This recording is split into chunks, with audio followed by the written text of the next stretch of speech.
Hello, everybody. Welcome to this session today on being a modern recruiter. Automate your pipeline with your talent brand. My name is Anne Doby. I manage media solutions for LinkedIn in Northern Europe. And I'm joined with Anthony Latosky, Head of Talent Acquisition for Verizon in EMEA. So be a modern recruiter. Automate your pipeline with your talent brand. What does this mean? Today, what I wanted to do was start with a real-life consumer example, because there are so many learnings we can take from the world of branding and translate into the world of talent branding.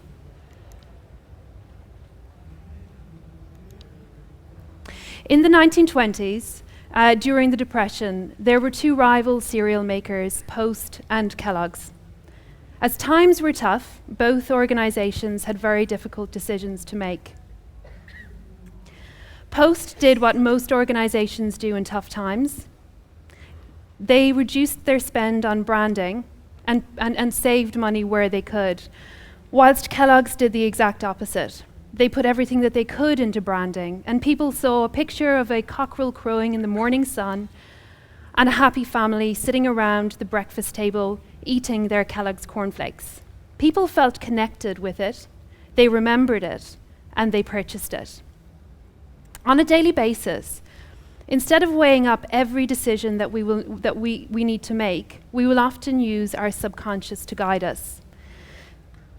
Because if we didn't, could you imagine standing in the cereal aisle of your local supermarket doing a cost-benefit analysis on every cereal in front of you? It would take the entire day just to purchase your breakfast. And Kellogg's knew this too. In psychology, this term is called the heuristic, which is a mental shortcut that allows people to solve problems and make judgments quickly and efficiently using past memory and emotion to inform it. The power behind branding is the ability to speak to the subconscious, to get people emotionally connected with your brand. It's not about telling people stuff, it's about making them feel. And the bigger the decision, the more the subconscious gets involved. And decisions don't come much bigger than your career. And I think Sigmund Freud said it best when he said, in vital matters such as the choice of a mate or a profession, the decision should come from the unconscious, from somewhere within ourselves. In the important decisions of personal life, we should be governed, I think, by the deep inner needs of our nature. Companies who recognize this and get it right win talent every day over companies who don't. They make people feel, and when you make somebody feel, it acts as a shortcut through the decision-making process. So just at a high level, this is typically how we look at the talent acquisition or the talent pipeline. People will go from the unknown, so they may not know your company at all, or they may not know that you're hiring, or they may not know that you're a company that they want to work for, to the known, to the consideration and hire. Obviously, if things go well, it'll work out fully. And the more influencing that is done at the top of the funnel, the better the volume and quality of hires an organization can make. If we look at traditional recruiting, it really only dealt with active talent. So talent that was in the consideration and hire bucket.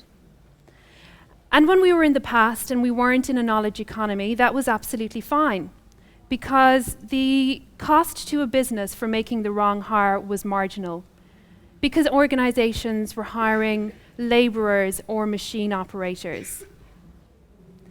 But in today's knowledge economy, where organizations are hiring heads of business, heads of department, and innovators, the difference to an organization from hiring somebody good and hiring somebody great can really make a massive impact on your business.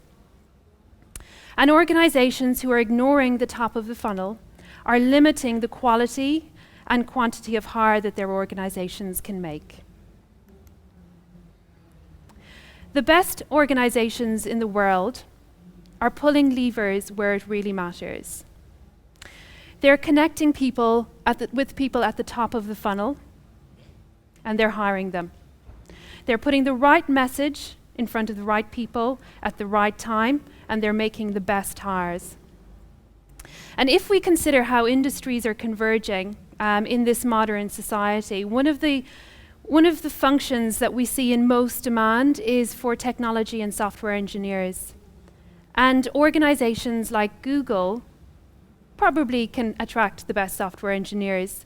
But what if you're a bank and arguably you need to hire the best software engineers to develop your business and to protect your business and, of course, our money?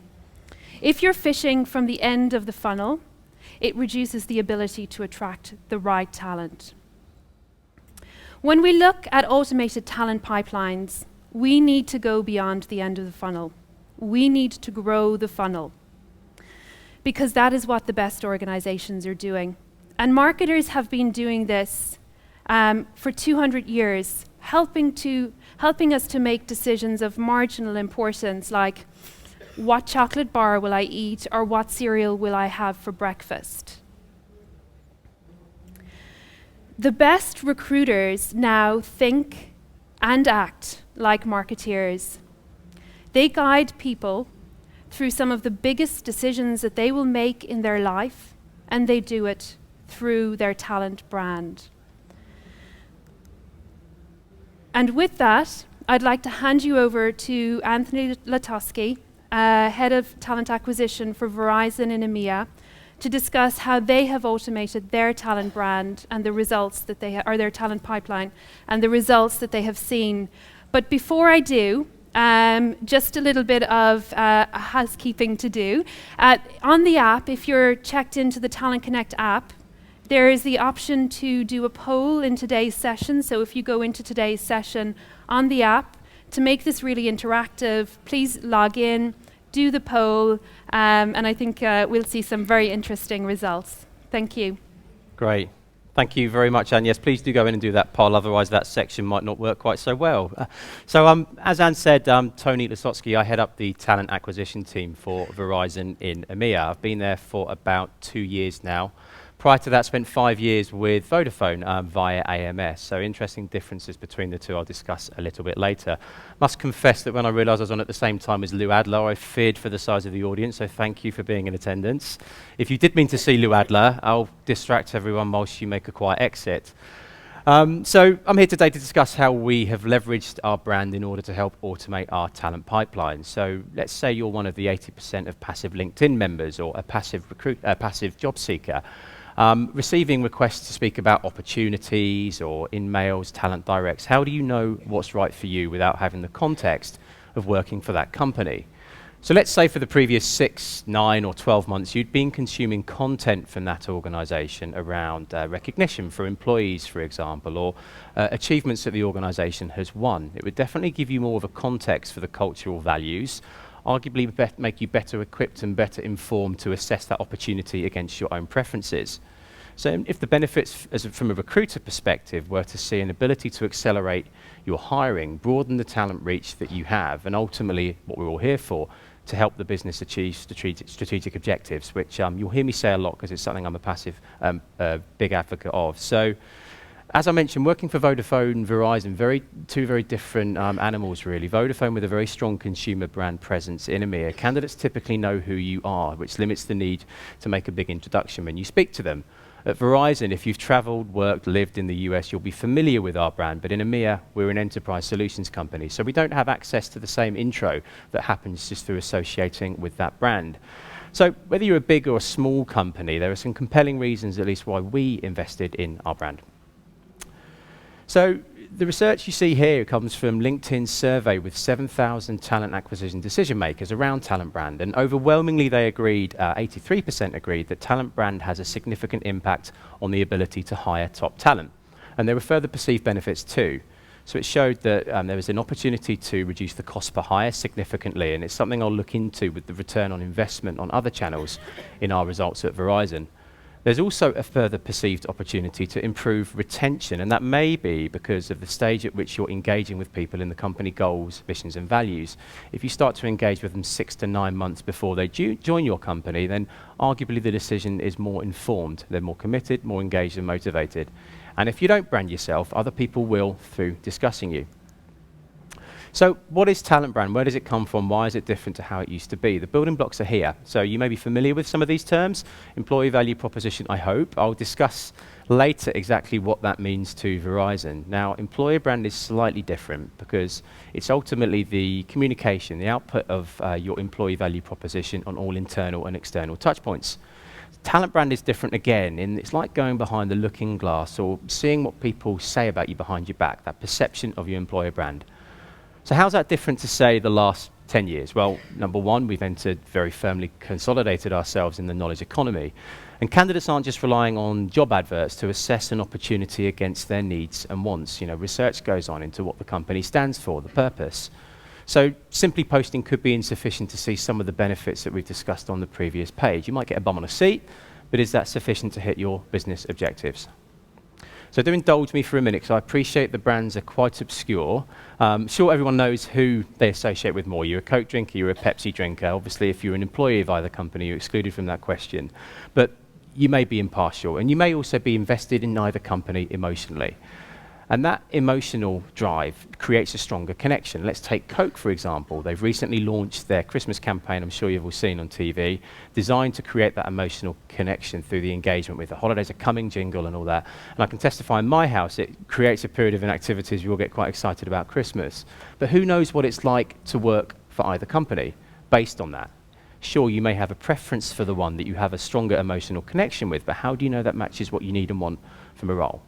So, just a little bit of interaction, if I may. So if we could take 2 minutes, I'd like you to turn to your neighbour, if you don't mind, and just spend a minute each. Tell them who you work for, but describe what it's like, what it means, the purpose of working for your company. And then I'd like to just take a couple of brave volunteers just to recount to me exactly what it is you've heard, because that's ultimately forming that perception of a talent brand. So please, 2 minutes.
So 1 more minute, please switch.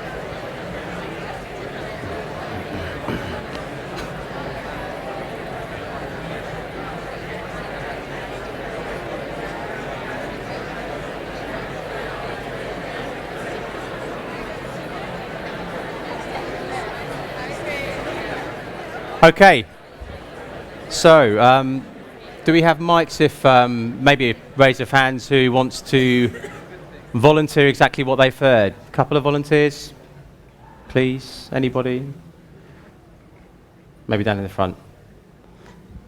There must be someone. I have to pick otherwise. Anyone? Great, thank you. Have we got a microphone? There's one just coming. Hello. So the young lady next to me is working for a company called, sorry, TransferWise. Sorry. Yeah.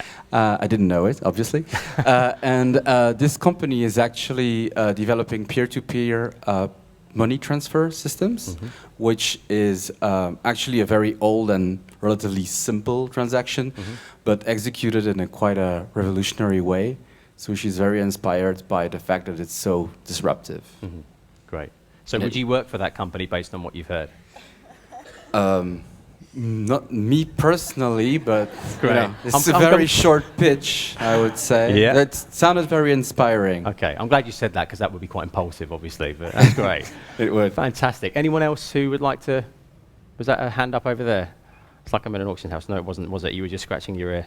It's very embarrassing. Okay, we'll move on. So it's very difficult to ascertain a talent brand, just from a quick perception. But candidates having the opportunity to do this over 3, 6, 9 months, as an example, creating their own perception of what you're trying to communicate, gives hopefully a bit of an indication of ultimately the rest of the presentation. So LinkedIn's results talked about the proposed or perceived benefits of investing in the talent brand. And when we look at the results that we've had from this program, you'll see that they are quite tangible, quite metric-based to a degree, albeit there is some indication of influence as well.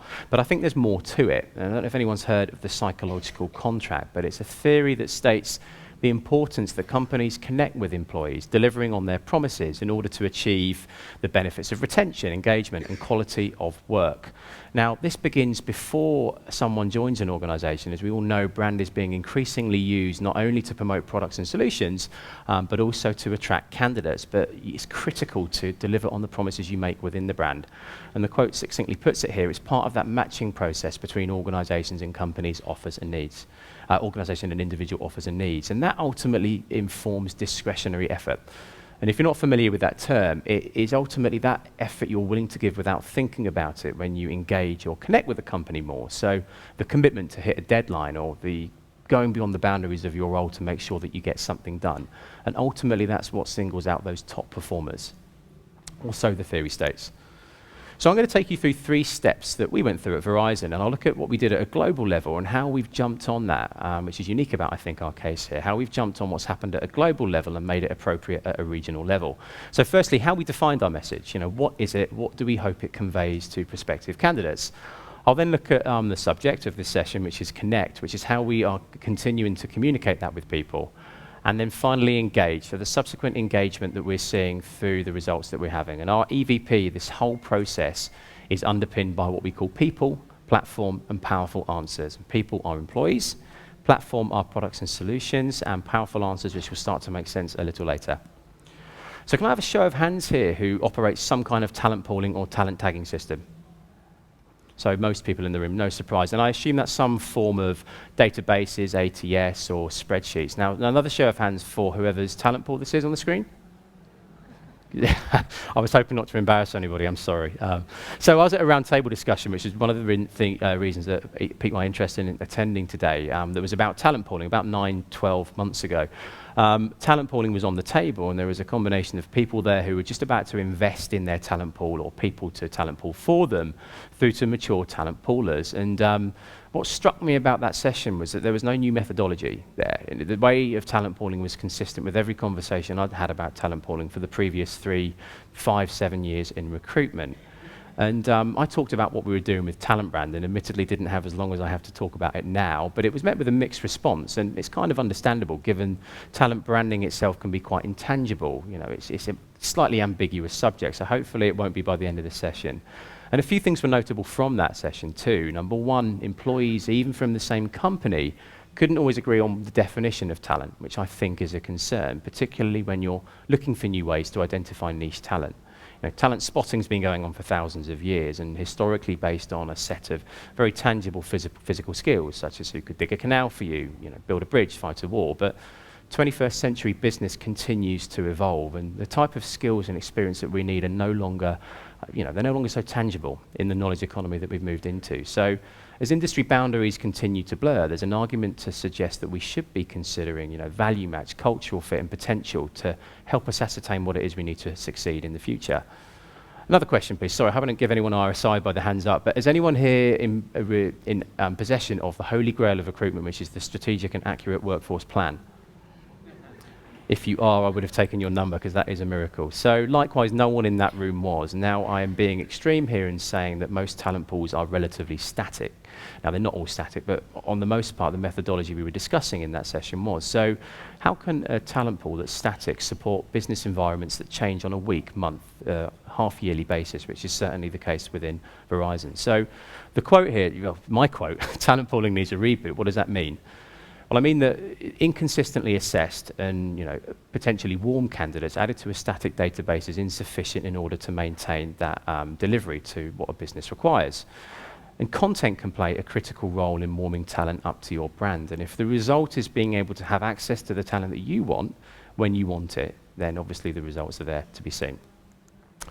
So, Verizon, I'm hoping that some of you in the room have heard of Verizon, at least. If I were to say Verizon or Horizon, I imagine more of you may have heard of us, albeit with the misnomer. So Verizon, the word comes from two words. It comes from veritas, which is the Latin for truth, which I'm sure in some form features in all of your organizational values, and horizon, in that we're visionaries, we look to the future, and as a technology company, that's naturally quite important to us. So Anne referenced the poll. I hope you've managed to put some answers in so this section works, but we could bring up the links to the poll, please, and have a look at how we all did.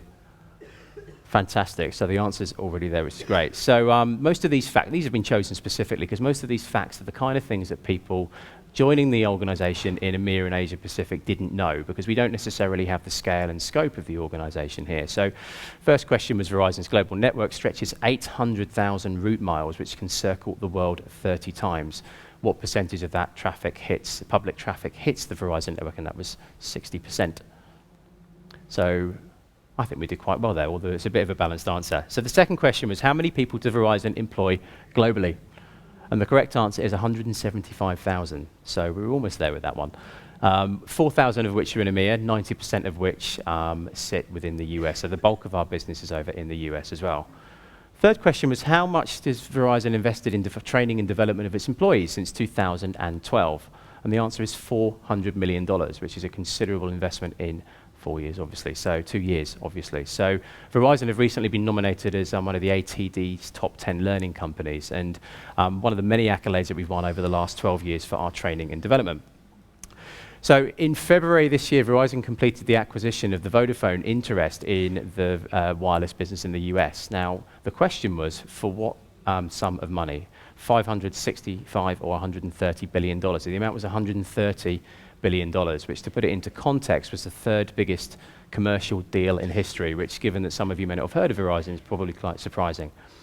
And finally, regarding cybersecurity, the question was, Verizon offer a range of world-beating cybersecurity solutions, but what's the key motive for web app attacks? And you were all right there. 65% overwhelmingly is the motivation for web app attacks. Fantastic. So in summary, Verizon are a global IT solutions and communications organization. We serve 95% of the Fortune 500 companies through our Verizon Enterprise Solutions business. The reason you may not have heard of us in that context is you wouldn't go into Tesco and comment on the strength of their network. You assume it's going to be strong and be able to transfer your money, but that's what we do. That's what we sit behind. So we talked about employee value proposition briefly earlier. So this is what it means to Verizon, and it's at the foundation of this discussion, really. So it's the experience and attributes offered by an individual in exchange for their productivity and performance. For us, it's not just about attracting the right talent, but also retaining and engaging employees in the organizational goals. And an employee connection to the EVP determines that discretionary effort I mentioned, so bringing that company mission and values to life. And whilst it can be aspirational, it should be grounded in authenticity.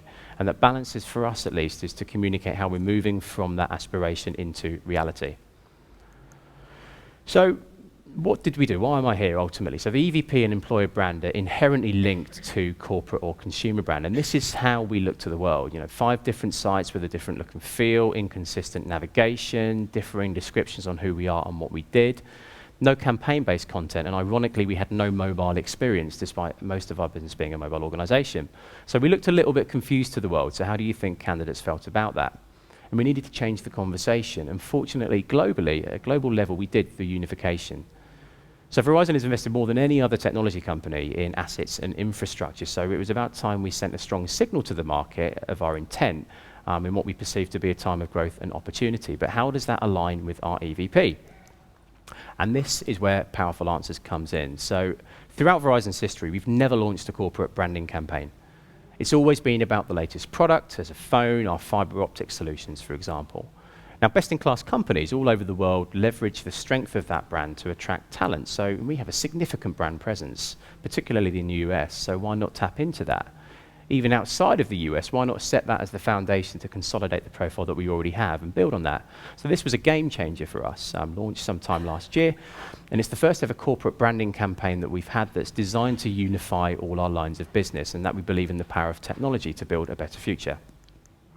So in summary, Powerful Answers is about shaping opinions on who Verizon is, what we believe in, and how our technology is addressing key world challenges.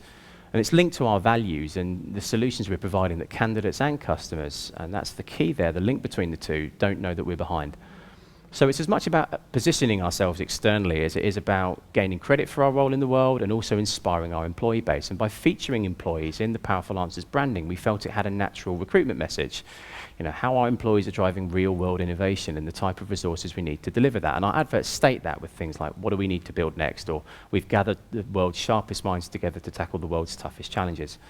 So it's also about how Verizon has a noble cause. Clearly it's about the technology, but it's about how that technology creates a solution to address those challenges in areas such as healthcare, energy, and education. And it's also designed to bring our credo to life. And our credo is the set of principles that underline who we are, creating the blueprint for how everyone in the organization is expected to work. Now, when we put this all together and started to look at how Powerful Answers could be linked to recruitment branding, we needed to find that connection with the EVP. And that leads us on to brand belief. And you're not familiar with that term. It's the underlying belief and purpose of an organization. So Disney believe in creating magical experiences, for example, and Nike believe there's an athlete in all of us. With Verizon, it's that our powerful technology makes people stronger, and stronger people can change the world. So transferring that into a recruitment context was actually surprisingly simple. Recruitment marketing probably will hate me for saying that. It was simple from my perspective anyway. But bringing this together, we created a set of campaign headlines, starting with "I work for the company that." And it's intended to tell the story of the innovative breakthroughs that we're making as an organization and that individual employees are involved in as well. But it's also designed to position us as an employer of choice, clearly, be distinctive in our advertising, and to attract the type of talent that we want to work for us, who embody our core beliefs, such as people who want to be part of something bigger, want to make a difference and thrive on technological engagement. So those headlines are designed to pique that interest, and then the body of text that goes underneath that goes into talk of the context about what individuals can do to contribute towards these world-changing solutions. So we have the message. How do we then go on and connect and communicate this with candidates? So all of our external communication is real employees and real employee stories. Believe it or not, there are no models in any of our recruitment branding, so it's authentic. And critical for the brand is our dynamic careers site, which is now accessible from any device. It embraces the technology that we use, allows the sharing of articles, videos, and infographics. Our social networking sites now reach 82% of the online population, the world's online population, so the simple posting wasn't enough for us. So globally, we created a social media strategy to wrap around Powerful Answers that we've jumped onto. Now, we've also rolled out a smaller and more limited scale recruiter pilot on social media too, which allows the sharing of presented articles, comments, as an example, recognition, sponsorships, awards that the organization has won. Now, critically for us, that was multi-platform. We provided the content, allowed people to choose from that content and then deliver it on whatever platform they felt comfortable on.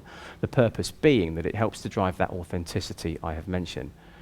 And campus hiring, big for us globally, but if anyone sat through a campus presentation, they can be dull, PowerPoint deaf with information that can be found out online by a student within 10 seconds. We wanted to energize those a little bit, so we created trivia sessions, and the reason I put that one in here is this exactly the kind of trivia sessions we use in those campus hiring. Normally they have prizes, so apologies for not bringing any today. But in addition to that, we held tech talks, hackathons as an example. People had no idea what we did, and this is our future talent targets. So it's very difficult to consolidate all of that if you don't have an inspiring platform to direct people to. So we needed to use our careers and affiliated pages as a platform to share content, give job previews, an indication into what it's like to work for Verizon. Now that firstly involves mobile media. So providing the same experience regardless of device, delivering on our promises we make of powerful technology. Traditional media gave our users a fractured experience, and mobile media opens new doors to us. And whilst we can't do it here as we don't have a mobile operator, in the US we can target wireless customers. And think about the power of being able to target people who are already invested in your brand. So responsive web design consolidates this for us, consolidates that digital experience to give us access to a new type of talent. And you think about when you visit a site that isn't optimized for the device that you're using. You typically get frustrated, you leave the site, you may not come back. And this is exactly what was happening on our careers pages. We didn't feel we were getting our fair share of digital talent. So candidates aren't interested in consuming content that isn't optimized for the device that they're on. And we sell them these devices, ironically. And this is all underpinned by content, and what we're doing here is designing for mobile first. So think about the way that you consume content. Who has time to read long blocks of text? So, it's things like short articles, blogs, videos, as an example. So what we're trying to do here is align the way that we communicate with the way that people want to consume content today. And what we hope we will achieve from that is attracting the people, capture the hearts and minds of the people that we want to. So globally, that's what we did. But on an EMEA level, we had a great opportunity to leverage the brand. So globally, we are a very mature LinkedIn user. We've used a number of different products and solutions to great success on the most part, but we've never really had a cohesive plan over the course of the year to sustain a period of interest and activity. So what we wanted to look at is to move away from the campaign-based approach, which saw a spike in activity and interest and a dip when we finished it, and use a sustained plan over the course of the year. And as you can see, we've leveraged the Powerful Answers branding to help us build a compelling story of impressions, banners, and talent directs too. And using our very accurate workforce plan, obviously, we phased this back over the course of the year, determining when we might need to start warming people up to the brand. And this used analytics to help us inform that. And what you'll see here is a combination of collateral from an evergreen impressions campaign through to talent directs, organic updates, and then the standard recruiters packages we've got underneath that. Always designed to help us nudge, influence, and keep people connected and engaged with the brand. It isn't perfect by any means. We didn't start this until April and May. There's more gaps than I'd like to see, and you'll see that correlated in some of the results I'll show you later. But we're using this to help inform the next stage. A lot of the things I've discussed we've jumped on global marketing changes, unification of the way we present our brand to the business as an example, and some of it involves investment, of course, but one thing that anyone can do when they go back to their desk is to use content to warm talent up to your brand, and this is what recruiters, managers, recruitment branding teams can all do. So I've talked in detail about content, and we release a great deal every year. I found out in a session with external comms there's 5,500 articles released about Verizon I wasn't aware of over the course of last year. Clearly not all of them are going to be suitable for that kind of environment. But building a relationship with external comms and PR, if you don't have the support of a recruitment marketing team, then can be a critical tool for you. You may have access to approved stories, compelling stories that you can put out there, so why wouldn't you use them? Now, that could be interviews with executives, for example, or solutions, or any recognition, as I've mentioned, in terms of what, recognition for employees or achievements that the company has won. And we'll take a look at one of the videos we put out a little bit later. So you set the foundation, you create a content strategy, you do all of this with your web pages and responsive web design, but what if as recruiters we aren't understanding of the brand? And ultimately as an organization, it's the organization's responsibility to make sure recruiters are equipped to deliver the brand messages. We're not always great at this at Verizon either, given the geographical scale of the company. But what if employees also aren't engaged with what you're trying to achieve? Because there's certainly a risk to the benefits that you could see from the programs. So one of the things we do to remedy this is to ensure employees are equipped to contribute to some of these solutions. And the page that you'll see here is an internal web page that delivers on the promises we make that individuals can make a difference and contribute towards the powerful solutions. So here, we invite employees to contribute ideas to innovate and collaborate and solve some of our internal challenges. Normally these kind of things are put out there without an understanding of the results, but this is working really well. We've had something like 3,000 ideas and collaboration opportunities, 10% of which have been adopted or under consideration. And we've seen an estimated $5.5 million worth of financial benefit from these programs. And it could be green initiatives or opportunities to invest cross-functionally, cross-regionally as an example. So I'm going to show you a video now which kind of articulates what I'm talking about. It's called the Recruitment Sizzle. We put it out on our careers pages, designed to give an insight into our culture and how individuals can make a difference. Now, there is a regional feel to it. I only say that because the trucks and the buildings you won't recognize from anywhere in EMEA, but I think it transcends that regional boundary and still gives an indication as how to people can make a difference. This is an absolutely great place to be. Verizon is at the forefront of technology. You have the ability to influence millions of people.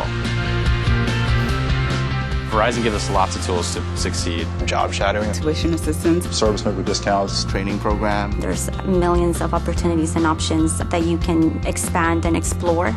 I like that my job changes every day. I have a lot of flexibility to really just kind of tackle anything.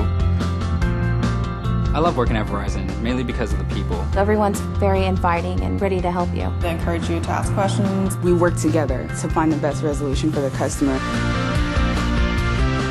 There's a lot more to Verizon than just phones. Internet on the go, we offer tablets, we offer home services, emergency services like the Sure Response. We are the backbone to a lot of companies' wireless networks, data connections, internet infrastructure. Once you get your foot in the door, it opens up a whole new world. Verizon does everything. It's up to you to decide where you're going to take that. I am. I am. I am Verizon. I am Verizon. I am Verizon. So that's obviously designed to just show how people can get involved and I guess the cultural element and give that insight into what it's like to work for Verizon. So we also look at the tools to provide to recruiters to make sure that they're on point with the brand messages, and that's in the form of this guide that talks through people, platform, and powerful answers, which we're in the process and have rolled out to numerous teams. But we've also passed this on to HR teams and people in the business too, to recognize the impact that people other than recruiters can obviously contribute towards promoting the brand too. So I've talked a lot about what we did, and kind of the global changes, but is any of this working? How are we getting on with this plan to date? Well, let's look at the social media aspect first. So globally, and this is the social media program launched by marketing, has been linked to around 13,000 applications and 250 hires. But these aren't the results you see here. This is specifically related to the limited scale recruiter pilot we launched this year. So a 3-month program, only about 10 recruiters involved in it, but as you can see, there's a reasonable contribution from most platforms. LinkedIn, Google+, and Facebook stood out, and we're tracking this through the use of templates and codes behind the content that we put out on these platforms. Now, the hires are relatively modest. We only made about 17 hires from this, but the appropriateness of the application seems to follow through in that we've got, again, a good representation from most of the platforms as well. Now, whilst the numbers of 17 don't look particularly high, what I would say is they accounted for 15% of the external hires during that period for that target group. From a free campaign of content sharing that's already there, requiring limited investment, limited resource, I think that's quite powerful if you were to roll that out on a wider basis. Over time, as you gain momentum, you'd arguably see better results too. So looking at our LinkedIn performance as well, because a lot of the work we've done is on LinkedIn, and this is for our 5 key locations in EMEA now, so the places that we target most for our target group of functional skills. Now, we've seen Verizon's non-employee followers grow 10.5 times over the last 2 years. Sustained growth since the beginning of this year, which is maintained since we launched this plan. And these are people that we can target, segment with organic updates from our careers pages, so quite powerful there. And the interest in us as expressed through unique careers page views, as you can see, we peaked and almost hit our peer best in class in April, May, June, which, if you remember the slide previously around our plan, correlates with the activity that we had. Now, granted, we saw a dip in that interest between campaigns. However, I believe the Evergreen campaign has sustained a level of interest through the unique career page views, double that of what we did before the plan. So I think there's a good correlation there that we can build on and adapt our plan for next year. Now, Talent Brand Index, for those not familiar with the term Talent Brand Index, that is engagement over reach. Reach being those people that are aware of you as an employer, very important to Verizon given the lack of brand profile in EMEA, and engagement, which is those who are interested in you as an employer. At 35%, I think we're doing really, really well, partly because we're significantly higher than our peer average, and whilst we fall short of our peer best in class, they have a reach around 10 times that of ours and a consumer brand presence. So Internally applying this, our US team, again, who have a very strong brand presence in the US, is around 21 to 23% they've hovered at last year. And in the UK alone, we were at 23% this time last year. So we're showing some great signs of improvement. Now, to make this a bit more tangible then, these are the actual numbers. So if I look at the reach, which is the line at the top there, really important to us, as I said, as we're driving awareness of us as an employer, it grew 1.5 times year on year. In numbers, 31,000 people added to our reach since the beginning of this year. 25,000 added to our reach just since we started this campaign. Now, engagement has grown slightly slower, but a delay in increased engagement is okay as long as you completely convert and continue to convert that that awareness into interest. And I think it's understandable there's been a lag between the two. And to put it into context, who gets engaged to someone they just met that day? So other than Anna from Frozen, I hope some people are familiar with that. I'm kind of relying on that. You get to know a company. As you get to know the company and you start to understand their values, the culture, insight into what it's like to work there, which will either put you off or make you become engaged with them. So I'm quite comfortable that there's a slight dip. So looking at our talent brand index for sales professionals only, it's been a real focus for us over the course of the last year. It peaked last year, caught up our competitor best in class or peer best in class. And whilst we've dropped, this correlates with the increase in reach that we've had. So I apply the same kind of logic that I did to the previous slide. Although what's really critical for us now is turning that interest into engagement. But what does it mean in terms of recruiting results? These are great indicators, but how are we doing? Now, compared to 2012, people want to talk to us, and that's most best represented within the increase in in-mail response rate, 23 to 47%, with a similar number of in-mails sent. So people are talking to us, they're engaging with us and communicating with us. In 2012, whilst the respectable level of our hires were through agency at 10%, this has dropped to 3% in 2013 and 2014. So only 3% of our direct hires are through recruitment agencies. We've also seen an incredible reduction in our time to fill, an average down of 30 days. Now, clearly there's other factors that could influence that, such as a different number of roles or the education and experience of the team. But if you accumulate all of those time to fill days that we've saved, apply it to a similar proportion of roles, we've actually given the sales team back 2,000 more sales days in the equivalent period prior to the launch of our program. To put that into context, that's the equivalent of them having an extra 7 salespeople.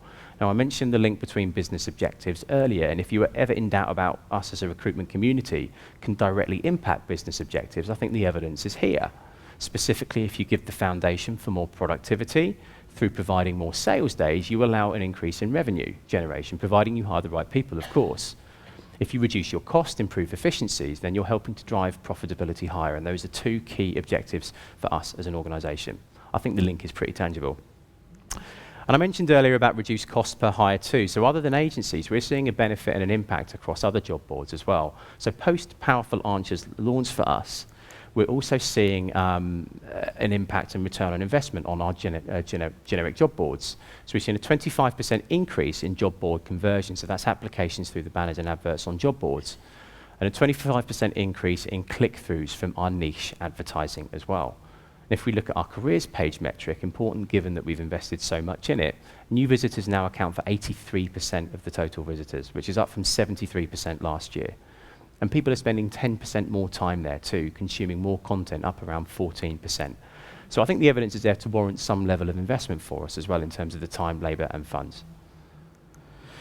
So I don't purport to be a social media expert by any means. In fact, looking forward to a couple of the sessions tomorrow. I'm hoping to pick up some tips for our program. But there are certain things we've learned and picked up along the way, and we're continuing to learn from our recruitment branding team as well. Now, number one, it's not rocket science. Don't let the media part of social media fool you. Now, there are obviously caveats around that and certain practices to put into place, which we do through sharing social media guidelines and ongoing training. But successful social personas don't just rely on content. Clearly, they've got well-developed and focused personalities.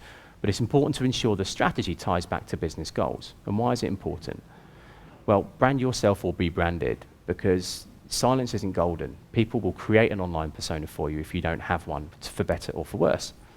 There's an opportunity to elevate your personal self, and millions of people turn to the online space to consume content, entertainment, or education. So that appetite for content is an opportunity to extend your reach and connection, and ultimately spread the influence for the company and on an individual basis. And an effective online presence helps the company, whether you engage with influencers on LinkedIn or simply tweet in support of a product on Twitter. It helps to add value and shape perceptions of you and arguably increase that brand equity. But it's important to make it easy to engage with people online and have a good place to direct them back to, your careers page, for example. And something else we do is, as a success factor, is make it part of the routine and create specific metrics around what we're trying to achieve for. Something we're still learning about now, given that we've got the first results from the pilot, but make it measurable and then work out exactly what your definition of success is. Making it routine and easy is critical. Perhaps create a schedule. I schedule updates in my diary 3 times a week to use content to make sure that they go out at optimized times. But also encourage sharing and telling. Share and develop social media guidelines. It was critical for us to give people a level of comfort of what was being put out there. And that's why we provide a certain level of prescriptive content for people to use. And see if you can even bring cross-functional teams together to further the reach that you have. So in terms of what's next for us? Now, we're not perfect by any means. We're only 2 to 3 years into this journey, and you've seen that in the dips that we've seen in some of the interest and the results. But we've got the power of these analytics to completely inform what it is that we do next and improve upon this. So I'm not looking to convince you not to advertise on job boards or to not to set up or derail any plans for talent pooling, far from it. But I do believe if used either in isolation or in the same old way, they're relatively ineffective in order to see those results that we've achieved on business objectives. But as part of a cycle of influence used in the right way, underpinned by a compelling story, underpinned by content, you could start creating some answers to some of the challenges you're having. And we've certainly seen the benefits as well, with retention being reduced too. So I'd like to share a video with you before we move to Q&A. This is one of the videos for us that was launched as part of the Powerful Answers branding. It went viral, record numbers of shares, record numbers of likes, so much so we used it as part of the recruiter pilot as well. And what's so special about this video is that it doesn't mention jobs, it doesn't mention product, it doesn't mention solution. It's called Inspire Her Mind. I don't know if you may or may not have seen it. It wasn't released over here commercially, but it has been shared over here. Now, I doubt the drive to improve gender diversity in organisations has escaped many of you in this room, and there's also a lot of international interest to increase the interest from girls in high-tech STEM fields, for example, something that Verizon passionately advocate, and this is what this video is about. Let's take a look. Who's my pretty girl?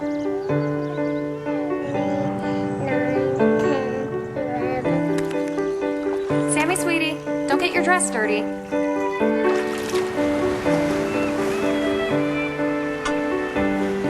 Sam, honey, you don't want to mess with that. Let's put him down.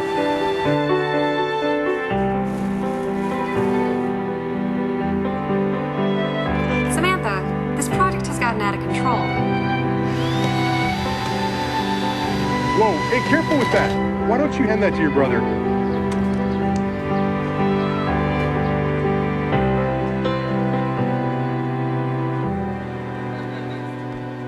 Our words can have a huge impact. Isn't it time we told her she's pretty brilliant too?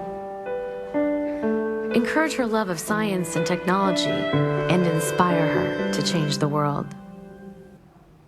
So why show you that? I mean, I've obviously talked about the cultural elements there and ultimately the insight into the culture. And I think that video articulates that. As a father of a pretty brilliant young lady myself, it resonated with me, inspired me as an employee, because it consolidates that connection that you have with an organisation. And as I said, it was then a tool for us to use very successfully by promoting the culture and values to a wider audience. So kind of in summary, I can't make a direct link or give you a cast iron guarantee that everything we're doing has impacted every single one of our results, despite the correlation that we've seen. However, if you're engaging with people 6, 9, 12 months before they join the company and you're making sure there's a connection there with shared motivations, value, culture, I don't think it's a big leap to suggest that they're going to stay with you longer. They're going to be more motivated and that performance output is going to be stronger.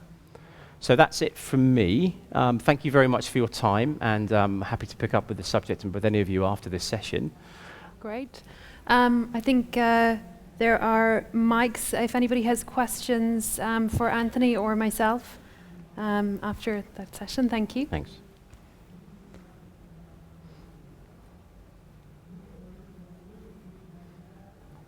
Any questions?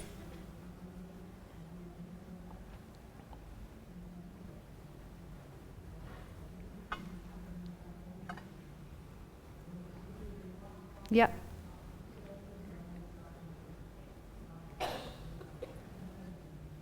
Hi. I just wanted to know, on your social media analytics, what tool are you using to report the applications from the social channels? So it's covered in the US by our recruitment marketing team, but we're using code that's with setup templates behind the content that we put on there.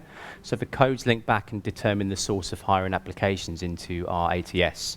And we use PeopleSoft, and there's a direct link between those templates and PeopleSoft. Sat in front of PeopleSoft, we don't use Broadbean, but we use a variation of Broadbean called Talent Match. And are you also looking at the quality of hire as well? We are starting to assess quality of hire, yeah, but we're too early in the campaign to have the 3-month trial that we've implemented only started this year. So new hires from that won't have been here 3 months yet. So it's quite early on, but yes, we are looking to see if we can ascertain quality of hire, which is the next step as part of the second phase of the pilot. Okay, thank you. Thanks.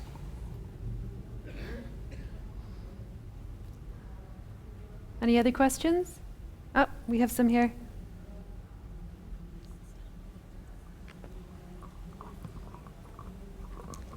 Hi. What initiatives do you or have you used to get the talent in your business to help create content that you push out? So, so the type of content that we share typically, you mean? Yes. Sorry. Yeah, so we've used all sorts of things, and one of the slides kind of went into, we use, so I've shared items such as sponsorships that we're involved in. So the final video at the end was a relationship we have with an organisation that's trying to promote STEM foundation subjects. So we've used that kind of article. We've been awarded Working Mums Best Employer in the US as an example. I've shared, we nominated people for, you may or may not have heard of the Women in Sales Awards, which is an awards in the UK. We nominated 4 employees for that, and I've tagged them all as an example of what we're doing as an organisation. So that shares that with the network. Actually got a record number of views for us in our second and kind of third degree connection. So it's that type of thing, but it's personal. What we do is provide a group of content. So we don't say this is the content that you will post this day. We give maybe options of 10 to 15. And we allow people to share that on the platforms that they feel most comfortable with. So it's prescriptive only in that there's a choice of specific articles. And to the question earlier, that's where the code sits behind that in order to help track it. And people can choose what they share from that list, ultimately whatever appeals most to them. For me, it's normally about what it's like to work at the company. So like I said, those sponsorship opportunities and the recognition that we see for employees, sometimes interviews with executives if it's kind of a commonly talked about subject. Any more questions? I think there was one here in the front.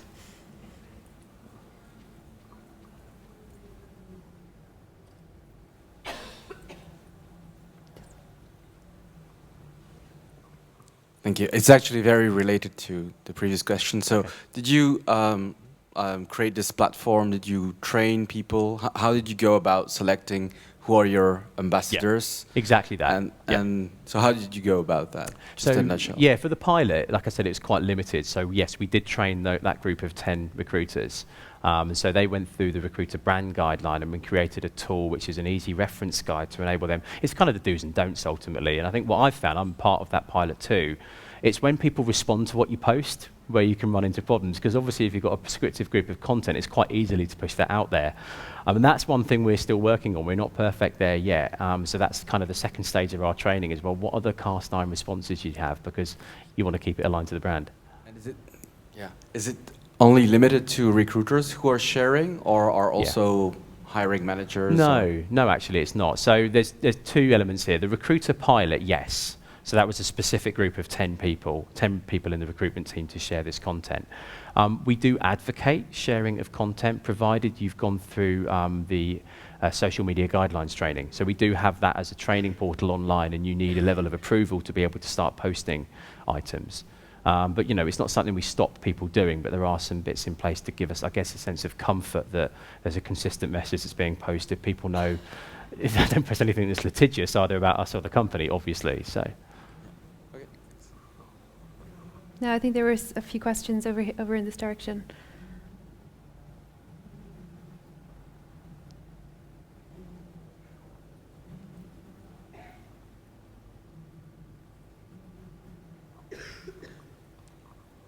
Hi there. Hi. I was just wondering whether you use Glassdoor and what your thoughts are on that as a fairly is it a kind of disruptive platform, or are you kind of embracing that? Yeah, we haven't, because I know you can, with Glassdoor, you can invest in creating a company profile on that. That's not something we do, no. But Glassdoor for us in EMEA, there's not that much posted about us given the scale of the organisation. Like I said, we've only got 4,000 people. In the US, it's something we're aware of, but we don't invest in trying to influence people through that platform. Okay, thank you. There's a question up here in the front.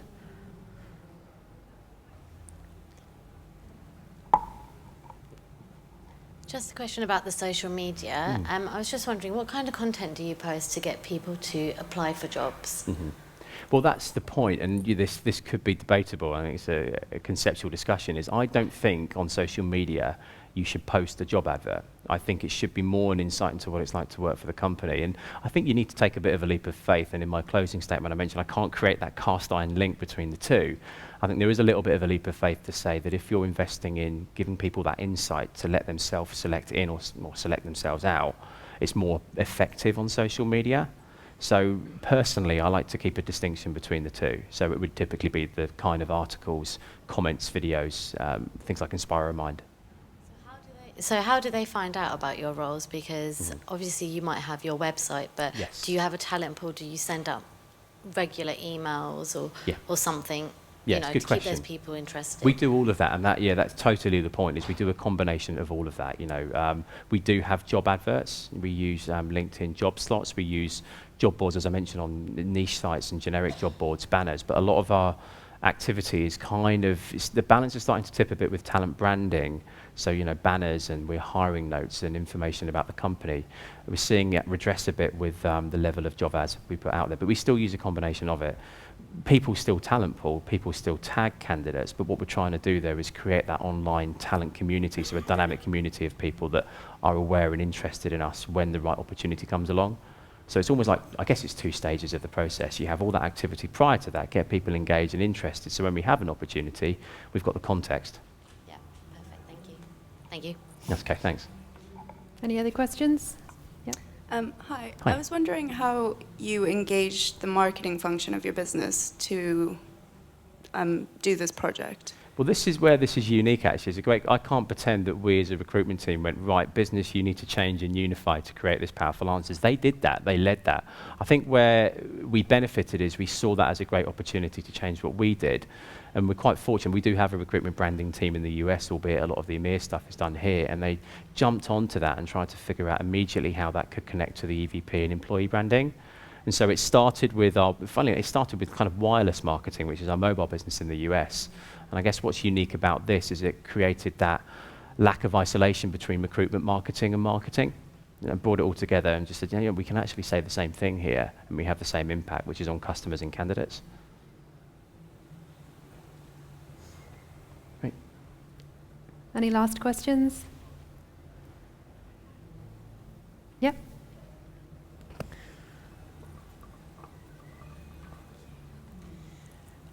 Obviously, there's such a huge variety of social media sites to choose from now. So how did you choose which ones to use for this trial? So the trial itself is partly recruiter-led in that what we do, so the content files that I mentioned, literally a Word document with content, and what comes as that is a different code for each of the different platforms. The key ones we invest in are the ones you've seen your best results from, which is LinkedIn, Google+, and Facebook. But we kind of leave it to the recruiters to decide on what to use, hence to kind of drive that authenticity, because what we wouldn't want to do is force people to use something they're not comfortable on, because that obviously belies that authenticity we're trying to create. Okay. Any other questions?